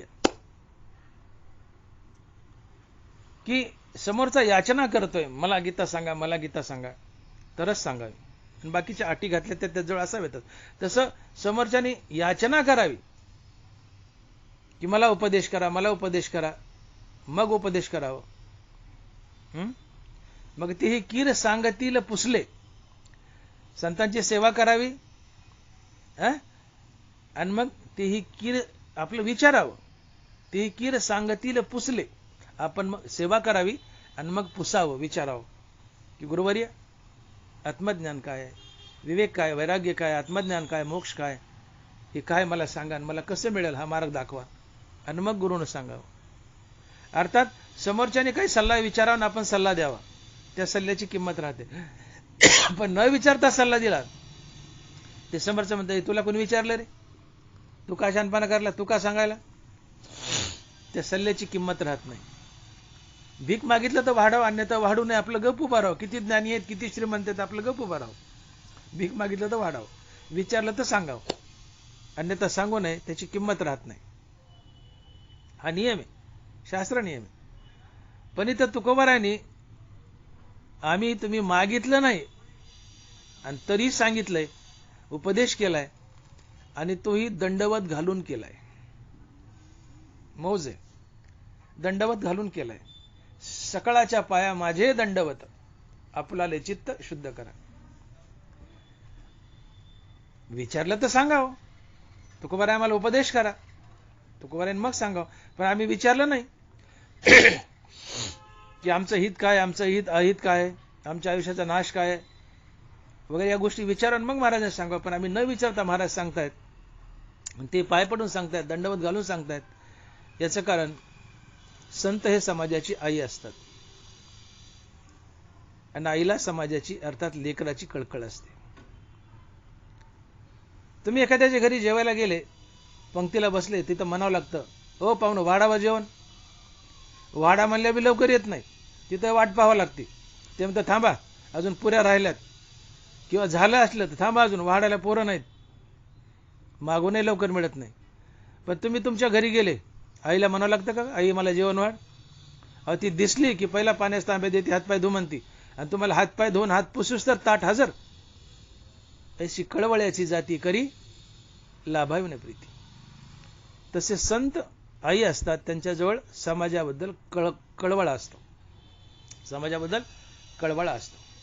जगाच्या कल्याणा संतांच्या विभूती, देह कष्टविती परोपकार. एखादं मूल उन्हात खेळतंय आणि सोबत 4-5 मित्र आहेत त्याचे, आई सारखी बाळा दे बाळा उन्हात न खेळू, दुःख नाही, सावलीत ये, सावलीत ये, सावलीत ये. आई आपल्याच मुलाला म्हणते सावलीत ये, सावलीत ये, सावलीत खेळ. आईला कळकळ आहे मुलाची, आईला मुलाची कळकळ आहे, ती सारखी म्हणते बाळा सावलीत ये, बाळा सावलीत ये, सावलीत खेळ. बाळा म्हणता आई बाकीचे माझे मित्र खेळतात ना, खेळू दे ना, मला तर काय व्हायले. ती म्हणते ते बाकीचे मरू दे, तू सावलीत ये. अर्थात चुकीचंच आहे म्हणणं, पण आईला आपल्या मुलाबद्दल कळकळ आहे, उन्हातून सावलीत ये म्हणते. तात्पर्य आईच्या ठिकाणी जी कळकळ आहे ती कळकळ समाजाबद्दल संतांच्या ठिकाणी आहे. आणि याच भावनेतून बुडत हे जन न देखेवे डोळा, येतो कळवळा म्हणून या भावनेतून तुकोबाराच्या आतली आई जागी झाली आहे. जसं आई लहान मुलाला जेवण नाही मागितलं तरी आई त्याला जेवण देते, जबरदस्तीने खाऊ घालते. तसं संत तुम्ही विचारा नका विचारू, तुम्हाला आईच्या भावनेने उपदेश करतात आणि करुण सायास शिकविते. तुमच्यासाठी कष्ट सहन करतात आणि तुम्हाला शिकवतात, सन्मार्गावर आणतात, कारण संत समाजाची आई आहेत. लौकिक जनात आमचे जन्मदाते आईबाप आमचे मायबाप असतात. लौकिक जीवनात आमचे जन्मदाते आईबाप हे आमचे मायबाप असतात आणि परमार्थात संत आणि भगवंत हे आमचे मायबाप असतात. भगवंत आमचा मायबाप आहे, विठू माऊली, आणि संत आमचे मायबाप आहेत, ज्ञानराज माऊली, तुका माऊली. आणि म्हणून आईच्या कळकळीनं तुकोबाराय स्वतःहून समाजाला उपदेश करतायत की बाबांनो, इथून मागचं आयुष्य तुमचं वाया गेलं तर गेलं.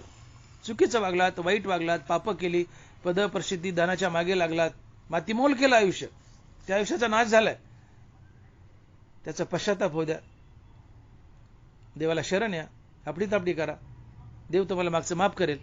इथून पुढे नीट वागा, देव तुमचं कल्याण करेल. मागच्या आयुष्याचा नाश झाला तो झाला, इथून पुढच्या आयुष्याचा तरी नाश होऊ देऊ नका.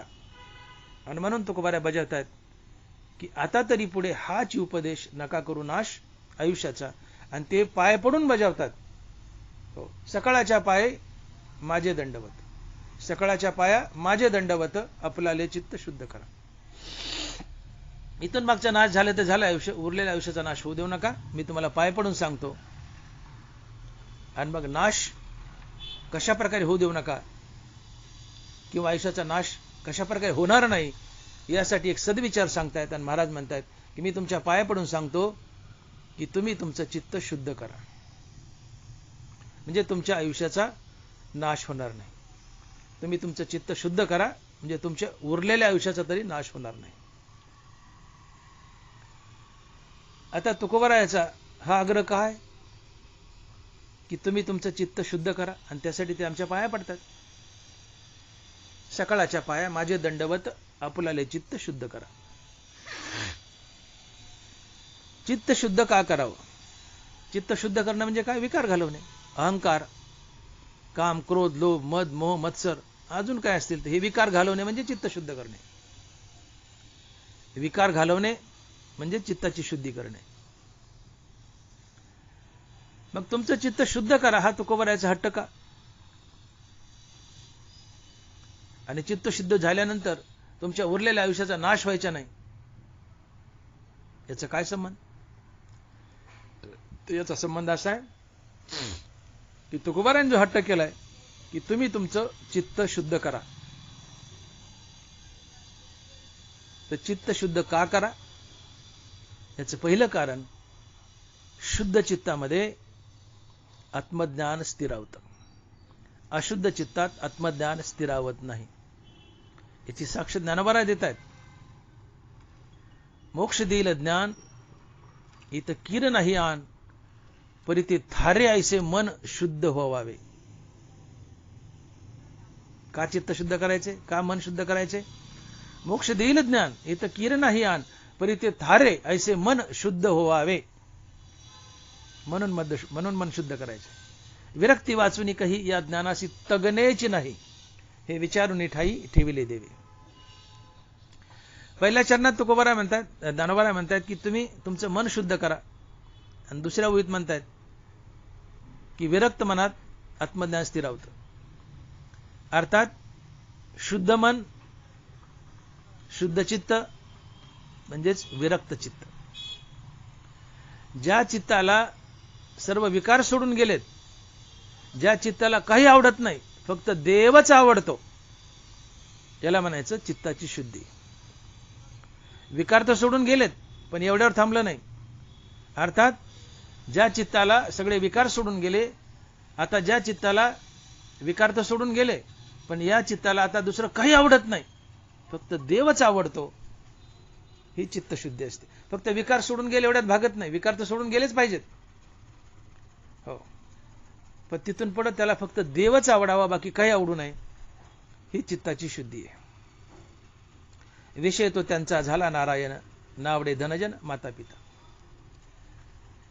अशा विरक्त चित्ताला शुद्ध चित्त म्हणतात.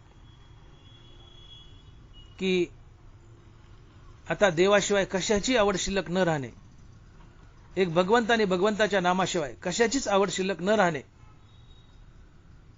ही विरक्ती असते. काही आवडत नाही, फक्त देवच आवडतो, देवाचं नावच आवडतं, ही विरक्ती असते, ही चित्ताची शुद्धी असते. उठलेने वैराग्य जेने हा तिन्ही वर्ग ऐसा सांडणे, जसे वमनी असून आताच गेले. त्रैलोक्यातले भोग हात जोडून समोर उभेत, पण समोर उभे असून त्यांचा भोग घ्यावासा न वाटणं, ते कुत्र्याच्या उलटीसारखे तुच्छ वाटणं, हे वैराग्य असते. भोग उपलब्ध आहेत, प्राप्त आहेत, पण प्राप्त असून त्यांचा भोग घ्यावासा न वाटणं, हे वैराग्य असते. तुम्हाला उपलब्धच नाही आणि मी वैराग्य म्हणतो, तुमच्यापाशी गाडीच नाही, मारुती कार नाहीये, आणि तुम्ही म्हणतात मी विरक्त गाडीबद्दल. अरे तुझ्याजवळ नाहीच ते विरक्त काय? गाडी तुझ्याजवळ आहे असून तिच्यात बसावं न वाटणं, तिचा भोग घ्यावासा न वाटणं, हे वैराग्य असतं. अप्राप्त विरागी ऐसे बहुत देखिले जगी. प्राप्ती नाही वस्तूची, मी विरक्त म्हणायचं नाही, वस्तू प्राप्त आहे आणि तरी तिचा भोग घ्यावासा न वाटणं, हे वैराग्य असते. सोन्याचे निखळ आणि मातीचे ढिकळ सरिसेची मानी. सोन्याचा 1 किलोचा गोळा आणि 1 किलो मातीचा ढेकळ एकाच नजरेने पाहतो. नावडे धन जन माता पिता, विषय तो त्यांचा झाला नारायण. एक देव सोडला तर बाकी काही आवडत नाही आता, ही वैराग्य असते. आणि ही चित्ताची शुद्धी असते. ज्या चित्ताला विकार तर सोडून गेलेत, पण ज्या चित्ताला आता काहीच आवडत नाही, फक्त देव आणि देवाचं नावच आवडतं, ते चित्त शुद्ध चित्त. आणि या शुद्ध चित्तालाच विरक्त चित्त म्हणतात. आणि अशा शुद्ध आणि विरक्त चित्तात आत्मज्ञान स्थिरावतं. फक्त अशाच शुद्ध आणि विरक्त चित्तात आत्मज्ञान स्थिरावतं, इतरत्र नाही. मोक्ष देईल ज्ञान येत किर नाही आण, परी ते थारे ऐसे मन शुद्ध व्हावे. आणि म्हणून चित्ताची शुद्धी करायची. आत्मज्ञान फक्त शुद्ध चित्तात स्थिरावतं. आणि हे आत्मज्ञान तुम्हाला मोक्ष मिळवून देतं, देवाची प्राप्ती करून देतं. म्हणून तुम्हाला तुमचं चित्त शुद्ध करायचं. म्हणून तो कोणाला दंडवत घालतात की तुमच्या पाया पडतो बाबानो, साष्टांग दंडवत, तुम्ही तुमचं चित्त शुद्ध करा. का तर आत्मज्ञान फक्त शुद्ध चित्तातच स्थिरावतं, अशुद्ध चित्तात नाही. आत्मज्ञान फक्त शुद्ध चित्तातच स्थिरावतं आणि आत्मज्ञान मोक्षाची प्राप्ती करून देतं. म्हणून तुम्ही तुमचं चित्त शुद्ध करा, हा तुकोबारायांचा आग्रह आहे. तुकोबाराज बोलले, तुका म्हणे चित्त करा रे निर्मळ, येऊन गोपाळ राहत येतं. निर्मळ चित्त, शुद्ध चित्त म्हणजे एकच. चित्ताला विकार सोडून गेले म्हणजे चित्त शुद्ध झालं, निर्मळ झालं. आणि आता या चित्ताला इतर काहीच आवडत नाही, संसारी वस्तू, भोग, फक्त देवच आवडतो. असं चित्त निर्मळ असतंय, असं चित्त शुद्ध असतंय. आणि अशा निर्मळ चित्तात देव येऊन राहतो, आत्मज्ञान स्थिरावतं. आणि म्हणून तुका म्हणे चित्त करारे निर्मळ, येऊन गोपाळ राहत येत. मोक्ष देईल ज्ञान येतं किर नाही आण, परी थारे ऐसे मन शुद्ध व्हावे. अर्थात निर्मळ चित्तात, विरक्त चित्तात, शुद्ध चित्तात आत्मज्ञान स्थिरावतं आणि तुम्हाला देवाची प्राप्ती होते. म्हणून तुम्ही तुमचं चित्त शुद्ध करा, हा तुकोबारायाचा आग्रह आहे, हट्ट आहे. मग आता चित्त कशाने शुद्ध करायचं? चित्त कशाने शुद्ध करायचं याचं उत्तर ज्ञानोबा देतात की चित्त कशाने शुद्ध करावं. ज्ञानोबा बोलले, मनशुद्धीचे मार्गी. मन आणि चित्त एकच. चित्त शुद्ध करायचे, कशाने शुद्ध करावं? ज्ञानोबा बोलतात, मनशुद्धीचे मार्गी विजयी व्हावे वेगी, तरी त्याने कर्मे सबळा लागी अळसू नकीचे. चित्ताची, मनाची शुद्धी करायची, कशाने होते? मनशुद्धीचे मार्गी विजयी व्हावे वेगी, त्याने कर्मे सबळा लागी अळसू नकीचे. तीर्थे बाह्य मळू शाळे, कर्मे अभ्यंतर उजळे. म्हणून कर्मे जाण निर्मळे सत्कर्मचे. तीर्थे बाह्य मळू शाळे, कर्मे अभ्यंतर उजळे. म्हणून कर्मे जाण निर्मळे सत्कर्म. म्हणून तीर्थे जाण निर्मळे सत्कर्मचे. तीर्थे बाह्य मळू शाळे, कर्मे अभ्यंतर उजळे. म्हणून तीर्थे जाण निर्मळे सत्कर्मचे. ज्ञानोबा. जे कर्म ईश्वरार्पण बुद्धीने केलं जातं, जे कर्म देवाची पूजा म्हणून केलं जातं, जे कर्म फलाची आशा टाकून केलं जातं, अशा कर्मानं मनाची शुद्धी लवकर होते. आणि ते कर्म करताना त्या कर्माला हरिनामाची संगती दिली जाते.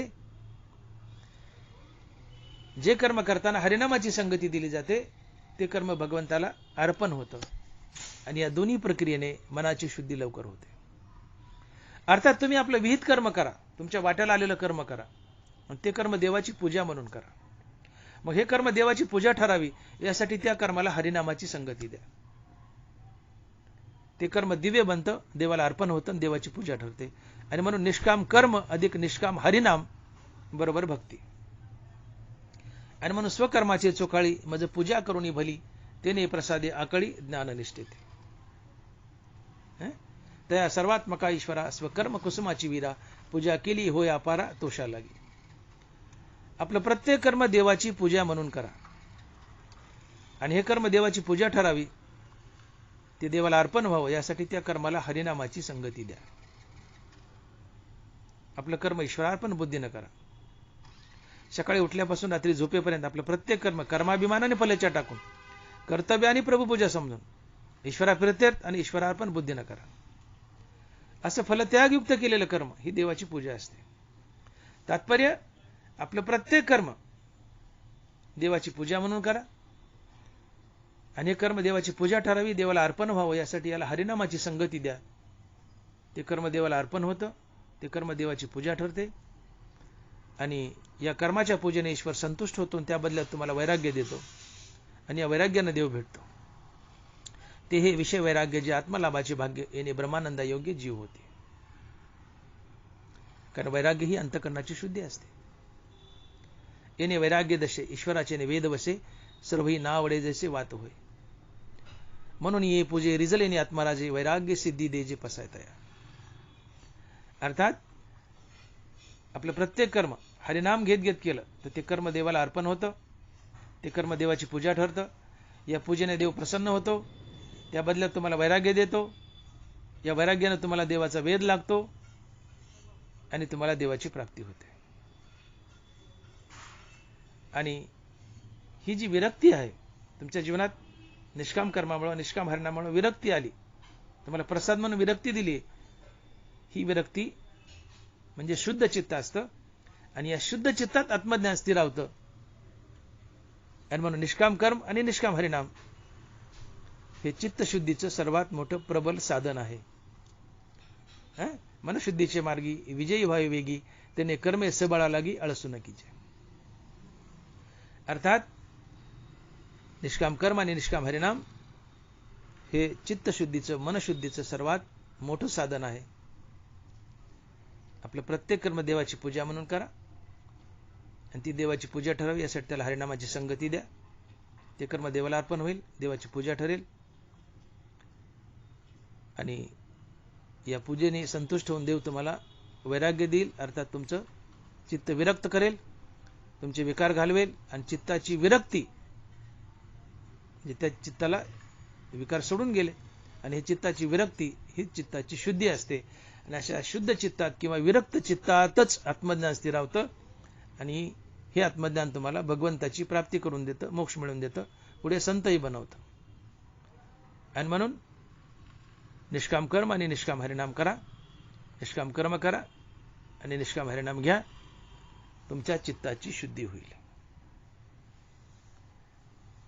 नामे होय जे विरक्त, नामे निर्मळ होय चित्त, नामे साधे गुणातीत, नामे निर्मुक्त भवपाश. नामे होय जे विरक्त, नामे निर्मळ होय चित्त, नामे साधे गुणातीत, नामे निर्मुक्त भवपाश. बघा नामाने काय केलंय, नामाने चित्त निर्मळ केलंय, नामाने चित्त विरक्त केलंय, तिकडे निष्काम कर्माने चित्त विरक्त केलंय. म्हणून निष्काम कर्म आणि निष्काम हरिनाम यांची बेरीज म्हणजेच भक्ती. निष्काम कर्म अधिक निष्काम हरिनाम बरोबर भक्ती. आणि निष्काम कर्म आणि निष्काम हरिनामाने तुम्हाला विरक्ती लाभते, चित्ताची शुद्धी होते आणि या शुद्ध चित्तात आत्मज्ञान स्थिरावतं आणि हे आत्मज्ञान तुम्हाला देवाची प्राप्ती करून देतं. आणि मग असं जे शुद्ध आत्मज्ञान आहे, हे शुद्ध आत्मज्ञान तुम्हाला प्राप्त झालं की तुम्हाला देवाची प्राप्ती झाली आणि देवाची प्राप्ती झाली की तुमच्या आयुष्याची हानी टळली, तुमच्या आयुष्याचा नाश टळला. तुमच्या आयुष्याचा नाश होते म्हणजे काय, तुमच्या जीवनात आत्मज्ञान नाहीये, तुम्ही देवाकडे पाठ फिरवली, तुम्ही देवाकडे पाठ फिरवली, देवाकडे पाठ फिरवली म्हणजे तुमचा आत्मज्ञानाने मोक्ष दुरावला आणि आत्मज्ञानाने मोक्ष दुरावणं म्हणजेच आयुष्याचा नाश होणं. आणि मग तुम्ही देवाकडे तोंड फिरवलंय, देवाची भक्ती करू लागलेत, निष्काम कर्मही करू लागलेत, याने तुमचं चित्त शुद्ध झालंय. त्या शुद्ध चित्तात आत्मज्ञान स्थिरावलं आणि आत्मज्ञान तुम्हाला मोक्षाची प्राप्ती करून दिली, देवाची भेट घालून दिली, म्हणजे तुमच्या आता आयुष्याचा नाश टळला, आयुष्याचा नाश होणार नाही. तात्पर्य तुम्ही तुमचं चित्त शुद्ध करा, का तर शुद्ध चित्तातच आत्मज्ञान स्थिरावतं आणि देवाची प्राप्ती होते. पण या चित्ताची शुद्धी करण्यासाठी देवाचं चिंतन हे सर्वात मोठं प्रबळ साधन आहे. तुकोबरा ह्या अभंगाच्या 3ऱ्या चरणात सांगतात आणि महाराज लिहितात, हित ते करावे देवाचे चिंतन करून या मन एकवीत. हित ते करावे देवाचे चिंतन करून या मन एकवीत. अर्थात आपण बोलून गेलो की देवाच्या चिंतनानं मनाची शुद्धी होते, निष्काम कर्मानं मनाची शुद्धी होते, आणि शुद्ध मनात आत्मज्ञान स्थिर राहतं आणि आत्मज्ञानानं तुम्हाला देव भेटतो श्री गुरुच्या कृपेने. तात्पर्य, देवाच्या चिंतनानं आणि निष्काम कर्मानं तुमच्या मनाची शुद्धी होते. आता देवाचं चिंतन म्हणजे काय? तुकोबारा काय म्हणतात की हित ते करावे देवाचे चिंतन, करून या मन एकविध. हे देवाचं चिंतन म्हणजे काय? तर चिंतन म्हणजे ध्यान, आणि ध्यान म्हणजे आपल्या चित्ताची एकाग्रता. हे समीकरण लक्षात घ्या. चिंतन म्हणजे ध्यान, आणि ध्यान म्हणजे आपल्या चित्ताची एकाग्रता. अर्थात चित्त एकाग्र करून जे नामस्मरण घेतलं जातं त्याला चिंतन म्हणतात. तुकोबारा हेच सांगतायत की हित ते करावे देवाचे चिंतन, करून या मन एकविध. तुम्ही मन एकविध करा, जसं ठाईचं बैसुनी करा एक चित्त, आवडी अनंत आळवावा. फायदा काय? सुखी येतो घरा नारायण. तर करून या मन एकविध. मन एकविध करा म्हणजे एकाग्र करा. मनात भगवंताच्या नामाशिवाय दुसरा विचार येऊच देऊ नका. सगळं विसरा, फक्त देव आणि देवाचं नाव मनात धारण करा. हो, करून या मन एकविध. आता बोलण्याचे नाही देवाविन काही. असं एकाग्र चित्त करा आणि एकाग्र चित्तानं देवाचं नामस्मरण करा. हे देवाचं चिंतन असते, आणि देवाच्या अशा चिंतनानं तुमचं चित्त शुद्ध होतं, आणि शुद्ध चित्तात आत्मज्ञान स्थिर होतं, आणि श्री गुरुच्या कृपेने आम्हाला देवाची प्राप्ती होते, मोक्ष मिळतो. हे आमचं हित असते, हे आमचं खरं हित असते. आणि म्हणून नामस्मरणानं चित्त शुद्ध होतं, शुद्ध चित्तात आत्मज्ञान स्थिर होतं, आत्मज्ञानानं देव भेटतो. हे आमचं खरं हित असतंय. आणि म्हणून तुकोबारा म्हणतात की हित ते करावे देवाचे चिंतन, करून या मन एकविध. हित ते करावे देवाचे चिंतन, करून या मन एकविध. आमचं हित आम्हाला कळावं. मी बोलून गेलो की आमचं हित काय, की देवाने प्रश्न विचारला की तुला इतका सुंदर नरदेह दिलाय, त्याचं काय चीज केलंस, तू काय हित केलं? मी बोलून गेलो की त्या माणसाने पोटाला हात लावला, ते म्हणला पोट भरलं, लेकरवाळा पैदा केले, घरं बांधले. देव म्हणाले हे तर कुत्रे मांजरं करतात, चिमण्या करतात, डुकरं करतात, तू त्यांच्यापेक्षा काय वेगळं केलंय? याच्यात तुझं काय हित आहे? तिथं जनावर करतायत, तुला मनुष्य देह मिळालाय, तू नारायण साध ना. मनुष्य देह तरी साधी नारायण, नाहीतर हीन पशुवने. मनुष्य जन्म मिळाला तर नारायणाची प्राप्ती करता यावी, हे आमचं हित आहे. आणि मग हे हित कशानं साधता येतं? तर देवाच्या चिंतनाला. तुम्ही देवाचं चिंतन करा, अर्थात मन एकविध करून एकाग्र चित्तानं देवाचं नामस्मरण करा. यानं काय होईल? तुमच्या चित्ताची शुद्धी होईल. चित्त शुद्ध झालं म्हणजे विकार सोडून गेले. या शुद्ध चित्तात आत्मज्ञान स्थिरावेल, आणि मग तुम्हाला श्री गुरुच्या कृपेने या आत्मज्ञानानं तुम्हाला मोक्ष मिळेल, देवाची प्राप्ती होईल. पुढे तुम्ही संत बनाल, आणि ह्या मोक्ष मिळणं, संतपद मिळणं, हे आमचं खरं हित असते. इथे आमच्या आयुष्याचा नाश थांबला. आम्ही मोक्षाच्या दिशेने गेलो, आम्हाला मोक्ष मिळाला, आमच्या आयुष्याचा, उर्वरित आयुष्याचा फायदा झाला. पण आम्ही देवाकडे पाठ फिरवली, मोक्षाकडे पाठ फिरवली, हरिनामाकडे पाठ फिरवली, विषय भोगातच चरत राहिलो, नश्वर वस्तूच्या संग्रहात आयुष्य खर्च केलं, द्रव्यार्जनात आयुष्य खर्च केलं, पद आणि प्रसिद्धीत आयुष्य खर्च केलं, तर आमच्या आयुष्याचा नाश झाला.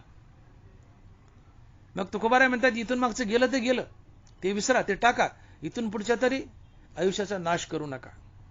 त्यासाठी मुखानं देवाच्या नामाचं चिंतन करा, निष्काम कर्म करा. फायदा काय होईल? चित्ताची शुद्धी होईल. या शुद्ध चित्तात आत्मज्ञान स्थिरावेल. हे आत्मज्ञान तुम्हाला देवाची प्राप्ती करून देईल, आणि देवाची प्राप्ती हेच आमचं खरं हित असतंय. आणि म्हणून देवाचं चिंतन करा आणि म्हणून महाराज म्हणतात हित ते करावे देवाचे चिंतन करून या मन एकविध. हित ते करावे देवाचे चिंतन करून या मन एकविध. आता महाराज म्हणतात मी फार वेळ झालो बोलतोय, तुम्हाला सांगतोय, उपदेश करतोय की एखादा व्यापारी असतो, तो व्यापारी व्यापार का करतो? एखादा व्यावसायिक असतो, धंद्यावाला असतो, तो धंदा का करतो? व्यवसाय का करतो? तर त्यातून आम्हाला पुरेसा नफा मिळावा आणि व्यवसायातून नफा मिळणं हे आमचं हित असते. धंद्याच्या हद्दीपर्यंत, परमार्थात नाही, धंद्याच्या हद्दीपर्यंत. तुम्ही धंदा करतायत, व्यवसाय करतायत, व्यापार करतायत आणि त्यात तुम्हाला सारखा तोटाच होत गेला, तुमचं हित झालं का? नाही ना, अहित झालं. व्यवसायामधून तुम्हाला नफा मिळावा हे तुमचं हित आहे. तसं मनुष्य जन्माला आलात तर या शरीराच्या सहाय्याने तुम्ही तुमचं काहीतरी हित करून घ्यावं. मी तुम्हाला काय फार शिकू म्हणले शहाणपणा, किती बार सांगू? जसा व्यापारी व्यापार करून त्या व्यापारातून नफा मिळवतो आणि आपलं हित करतो, तसे शरीर आहे, या शरीरातून काही नफा मिळवा आणि आपलं हित करून घ्या. हे तुकोबार आपल्या अभंगाच्या 4थ्या चरणात सांगतात आणि महाराज लिहितात की तुका म्हणे हित होय तो व्यापार करा काय फार शिकवावे.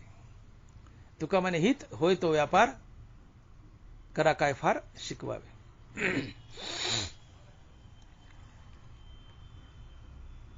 आपलं शरीर हे एक मुद्दल आहे. कुठलाही व्यापारी एखादा व्यापार टाकताना त्याच्यापाशी मुद्दल असतं. त्या मुद्दलानं व्यापार सुरू केला, त्यातून तो नफा काढतो, नफा पुन्हा व्यापारात गुंतवतो आणि त्याचा व्यापार हळूहळू मोठा होतो, वाढत जातो.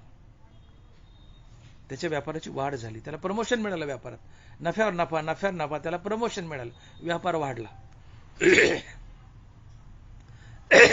आपलं शरीर हे एक मुद्दल आहे आणि या मुद्दल शरीरानं जर निरंतर रामनाम घेतलं तर हे रामनाम या मुद्दलावर मिळवलेलं व्याज आहे. बार काय नाही का? आमचं शरीर हे एक मुद्दल आहे, भांडवल एक मुद्दल आहे आणि या शरीरानं जर नियमित निरंतर रामनाम घेतलं तर हे रामनाम या मुद्दलावर, या शरीरावर मिळवलेलं व्याज आहे. आणि हा व्याज म्हणजे आमचा नफा आहे, आमचं हित आहे. आता हेच रामनाम या शरीरानं सकाम भावनेने घेतलं तर त्याला स्वर्गाची प्राप्ती होईल. पण हेच रामनाम या शरीरानं निष्काम भावनेने घेतलं तर त्याला मोक्षाची प्राप्ती होईल. आणि मनुष्याने आपल्या जीवनात सकाम भावनेने नाही, निष्काम भावनेने नाही, रामनामच घेतलं नाही तर त्याला नरकाची प्राप्ती होईल. आणि म्हणून ज्ञानोबा लिहित आहेत की कामाचे निबळे विशेष उपाय सळे, त्या विषय ना स्वर्गू मिळे ना उद्धर येतो. काय म्हणतात ज्ञानोबा? कामाचे निबळे विशेष उपाय सळे, त्या विषय ना स्वर्गू मिळे ना उद्धर येतो. हे शरीर मुद्दले, या मुद्दल शरीरानं जर सकाम भावनेने रामनाम घेतलं तर त्याला स्वर्ग मिळेल. पण याच शरीरानं जर रामनाम निष्काम भावनेनं घेतलं तर त्याला मोक्ष मिळेल. पण या शरीरानं रामनाम सकामय नाही, निष्कामाने, कोणत्याच भावनेने नाही, अर्थात रामनामच घेतलं नाही तर तो सरळ नरकाला जाईल. आणि तो सरळ नरकाला जाणं हा आयुष्याचा नाश असतो. नका करू नाश आयुष्याचा, नका करू नाश आयुष्याचा, आता तरी पुढे हाची उपदेश, आता तरी पुढे हाची उपदेश, नका करू नाश आयुष्याचा, नका करू नाश आयुष्याचा. बाबांनो, तुम्ही तुमच्या आयुष्याचा नाश करू नका. तुम्ही रामनाम घ्या, निष्काम कर्म करा, तुमचं आयुष्य सत्कारणी लागेल, तुम्हाला देव भेटेल. आणि म्हणून तुकवाऱ्याने म्हटलं की जन्मा येऊनी काय केले तुवा मुद्दल गमावले. जन्मा येऊनी काय केले तुवा मुद्दल गमावले. मी बोलून गेलो पुन्हा एकदा सांगतो. तुकोबरा काय म्हणतात की जन्मायोनी काय केले तू मुद्दल गमावले. मुद्दल गमावलं म्हणजे नरकाला जाणं, आयुष्याचा नाश करणं.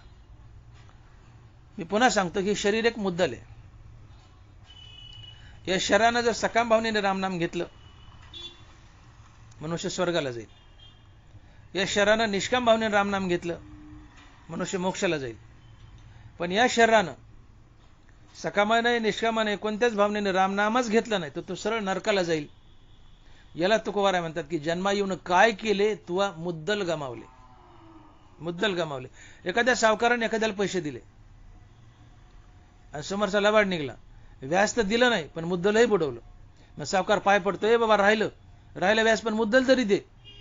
मग थोडंफार मुद्दल किंवा सगळं मुद्दल मिळतं, सौदा तुटतो, व्याज बुडालं. मग या मनुष्य जन्माला आलोय, आम्हाला राहिलं व्याज मिळायचं. रामनाम हे व्याज आहे. या रामनामानं सकामतेने घेतलं तर स्वर्ग आहे, निष्कामतेने घेतलं तर मोक्ष आहे. पण आम्ही निरंतर रामनाम घेतलं तर सकाम भावनेने घेतलं तर स्वर्ग आहे, निरंतर रामनाम निष्काम भावनेने घेतलं तर मोक्ष आहे. पण निरंतर रामनाम नाही घेण्यात आलं तर किमान मधून मधून तर रामनाम घ्या. म्हणजे या रामनामाने मुद्दल नरदेह तरी तुम्हाला मिळेल, अन्यथा तुम्ही नरकाला जाल. जन्मायोनी काय केले तुवा मुद्दल गमावले. मुद्दा लक्षात आला. शरीर एक मुद्दल आहे. या शरीराने घेतलेलं रामनाम हे एक व्याज आहे. निरंतर रामनाम घेतले पण सकाम भावनेने घेतले स्वर्गाला जाल. निरंतर रामनाम घेतले पण निष्काम भावनेने घेतले मोक्षाला जाल. पण कधी कधी रामनाम घेतले स्वर्ग मोक्ष मिळणार नाही, पुन्हा मनुष्य जन्म मिळेल. कधी कधी रामनाम घेतले मनुष्य जन्म मिळेल. पण कधीच रामनाम घेतलं नाही नरकाला जाल. स्वर्गाने मोक्ष आणि उद्धार लांब राहिला, नरकाला जाल. याला ज्ञानाबारा म्हणतात कामाचे निबळे विशेषी उपाय सळे, त्या विषय न स्वर्ग मिळे ना उद्धार येत. आणि म्हणून जन्माला एवढं तरी रामनाम घ्यावं की त्या रामनामाच्या बळावर तुम्हाला पुन्हा मनुष्य जन्म मिळेल. इतकं तरी रामनाम घ्यावं. आणि रामनामच नाही घेतलं तुम्ही नरकाला जाल. नरकाला जाणं म्हणजे मुद्दल गमावणं. याला तुकोबाराय म्हणतात आयुष्याचा नाश होणे. अहो एवढं तरी रामनाम घ्या किंवा एवढं तरी चांगलं वागा ना की पुन्हा आम्हाला मनुष्य जन्म मिळावं, पुन्हा मनुष्य जन्म मिळावं. एवढं तरी सत्कर्म करा, एवढं तरी रामनाम घ्या ना. पण सत्कर्म केले नाही, रामनामच घेतलं नाही तर मनुष्य जन्मही मिळत नाही, आम्ही नरकाला जातो. कामाचे निबळे विशेषी उपाय सळे, त्या विषयना स्वर्ग मिळे ना उद्धार येतो. तुम्ही रामनामच घेतलं नाही तर स्वर्गही नाही, मोक्ष नाही आणि पुन्हा मुद्दल मनुष्य जन्म नाही. जन्मायोनी काय केले तो मुद्दल गमावले. रामनामच घेतलं नाही तर पुन्हा मनुष्य जन्म नाही, स्वर्ग आणि मोक्ष तर सोडाच, तुम्ही नरकाला जाता. हा आयुष्याचा नाश असतो. मग या आयुष्याचा नाश होऊ नये यासाठी काय करायचं? या शरीररूपी मुद्दलावर, या शरीररूपी मुद्दलानं घेतलेलं रामनाम हे व्याज आहे. निरंतर रामनाम घेतलं पण सकाम भावनेने स्वर्गाला जाल. निरंतर रामनाम घेतलं पण निष्काम भावनेने मोक्षाला जाल. पण कधी मध्ये रामनाम घेतलं मनुष्य जन्म मिळेल, कधीच घेतलं नाही नरकाला जाल. मग निरंतर रामनाम घ्या ना, निष्काम भावनेने घ्या ना, मोक्षाला जाल.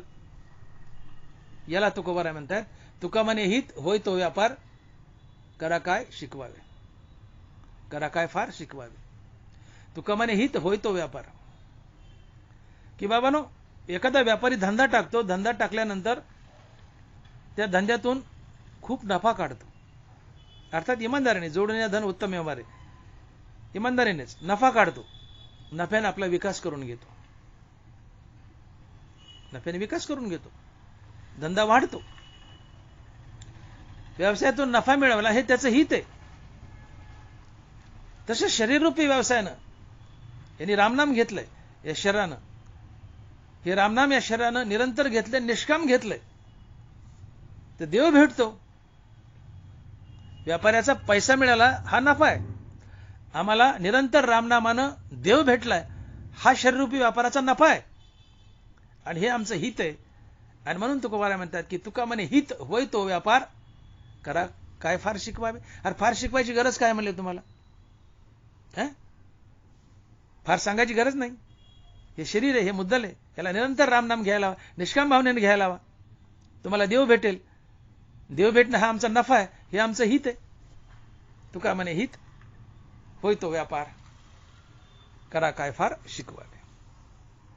एक बाई होती, तिच्याजवळ फक्त 8 आण्याचं भांडवल होतं.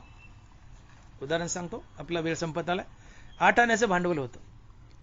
तिने रोज बाजारात जावं, त्या 8 आण्याची भाजी घ्यावी आणि ती दामदुपटीने विकावी आणि 8 आण्याचे 16 आणे करावेत.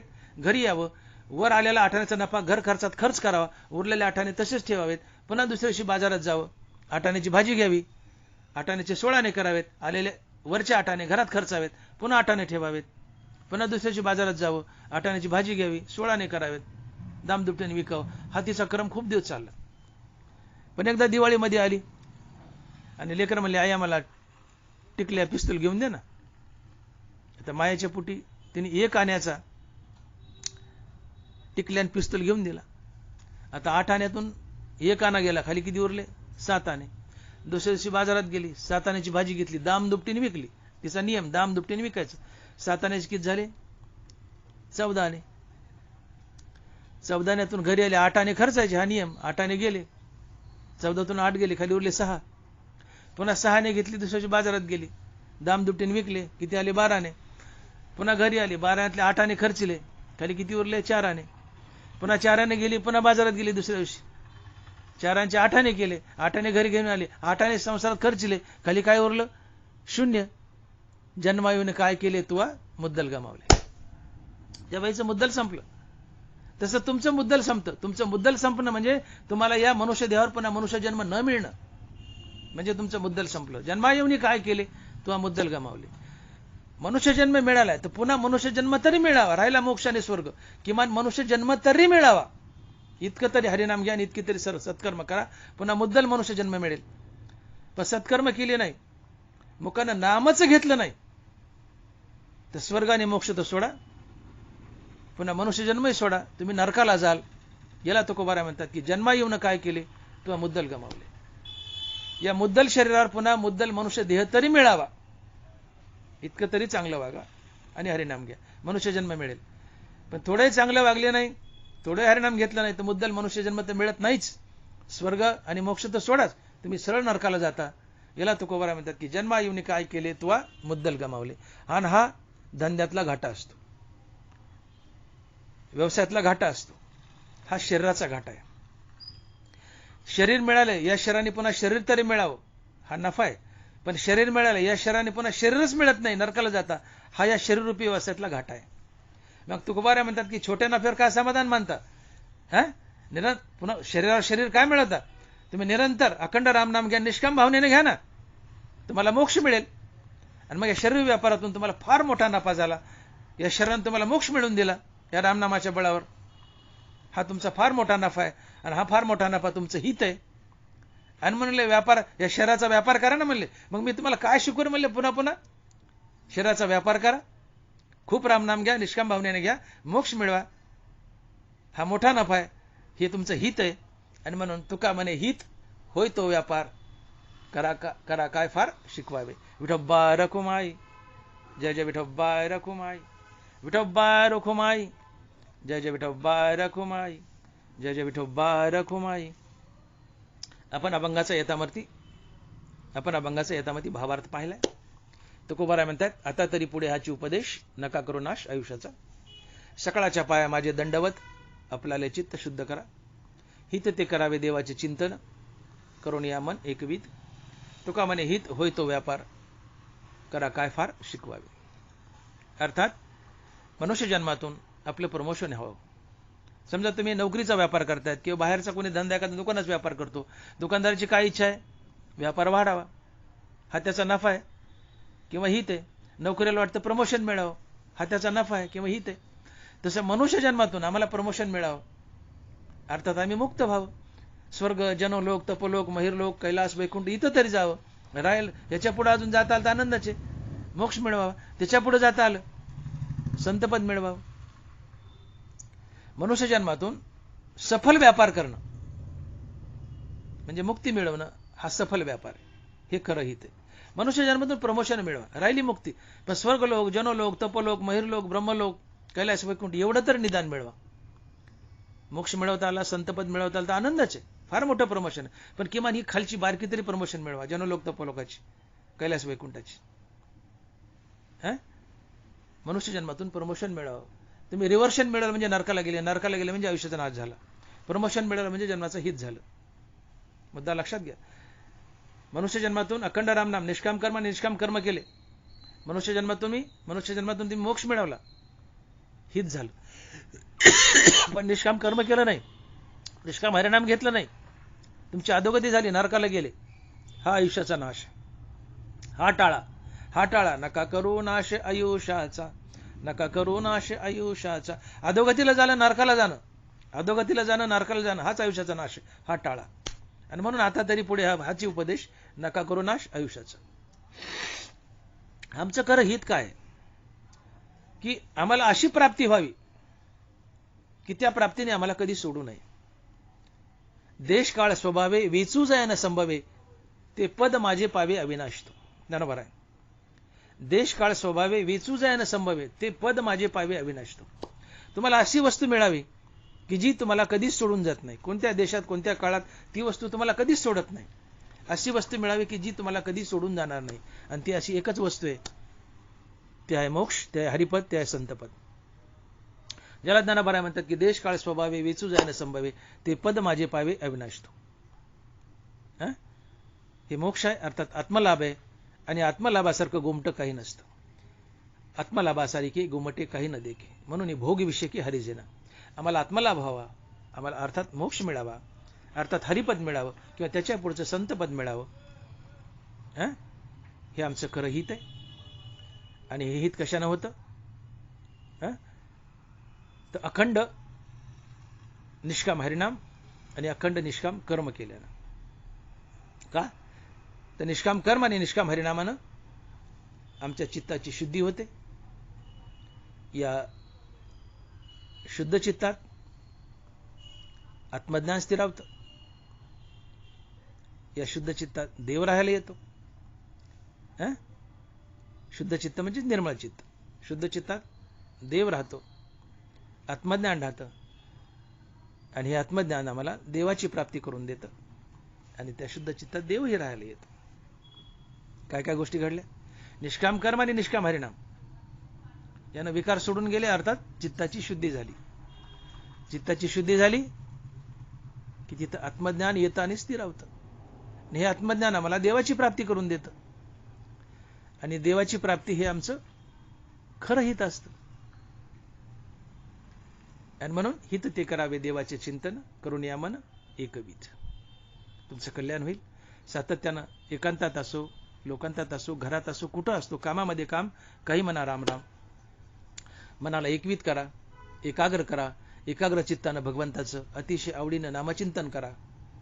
या नामचिंतनानं तुमचं चित्त भगवत स्वरूपच बनेल. चिंतने तदरूपता. चित्ताने अखंड नाम घेतलं की चित्त भगवंताचा आकार धरतं आणि ते भगवत स्वरूप बनतं. शिवाय अखंड नामचिंतनानं चित्त एकाग्र करून अति आवडीनं भगवंताचं नामचिंतन केलं तर तुम्हाला विकार सोडून जातात. अंतःकरणाची शुद्धी होते.